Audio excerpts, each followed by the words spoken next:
going to start with what law really is. Most of us think that we go into a courtroom and understand the difference between a court and a courtroom, that the people who purport to use law really use words of art to make you believe, in fact, that law is on the table when you walk into a courthouse or a courtroom, when in fact that's not true. And I would like to share with you tonight, regardless of your religious persuasion, what law really is.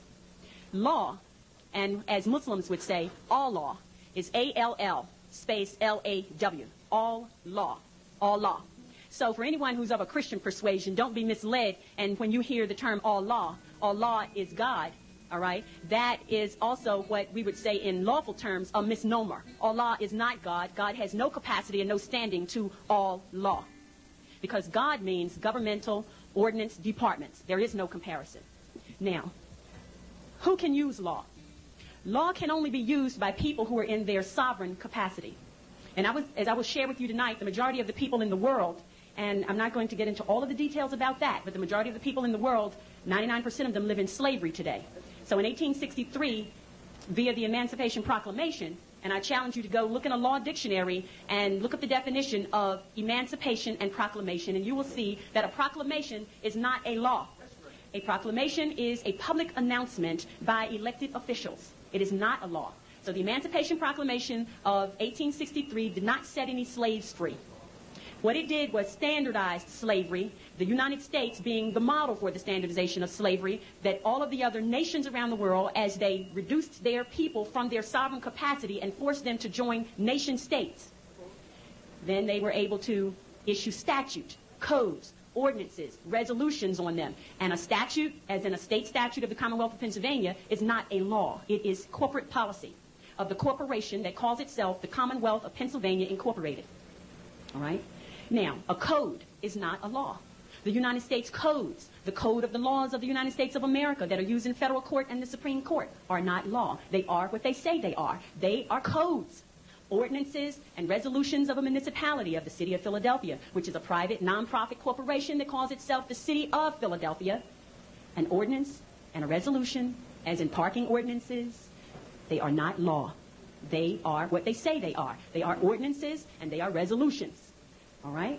And the reason they are not law is because the only people who can issue law are people who are acting in their sovereign capacity. And the people who sit in these seats as elected officials are not, in fact, in their sovereign capacity.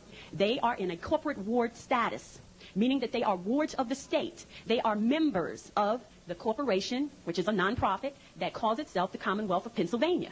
And as long as they have a birth certificate on record with the Commonwealth of Pennsylvania, with that birth certificate being a contract, a birth certificate is a contract. And as long as you have a contract with the Commonwealth of Pennsylvania Incorporated, you belong to them, and that's what slavery really is. All right? So who can use law? If you are a member of a corporate ward state, if you are a member of a corporate ward nation that calls itself the United States of America, you are a citizen. Look in the law dictionary and look up the definition of citizen. A citizen is not a sovereign. A resident is not a sovereign. Therefore, if you use an address, which is a fictitious number associated with a designation issued by a corporate ward, right, then you become under the jurisdiction of those people who are also corporate wards, but who are also slaveholders. All right? So if you are operating in that capacity, law does not apply to you. If you are a resident of the City of Philadelphia, which is a private, nonprofit corporation, and you say you are a resident of the City of Philadelphia, then the ordinances and the resolutions of that private, nonprofit corporation apply to you. If you are a citizen of the Commonwealth of Pennsylvania Incorporated, which is a private, nonprofit corporation, then the statutes of that nonprofit corporation apply to you. If you are a citizen of the United States of America, which is a private, nonprofit corporation, then the code of the laws, right, apply to you. But if you are a sovereign of the Moorish Empire, those ordinances, those resolutions, those codes, those statutes do not apply to you because you are not a member of the corporate ward state.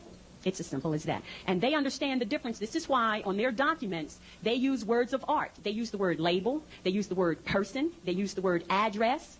All of these things that place you in their jurisdiction, and you unknowingly fill out forms every day. And every time you fill out a form, you enter into a contract.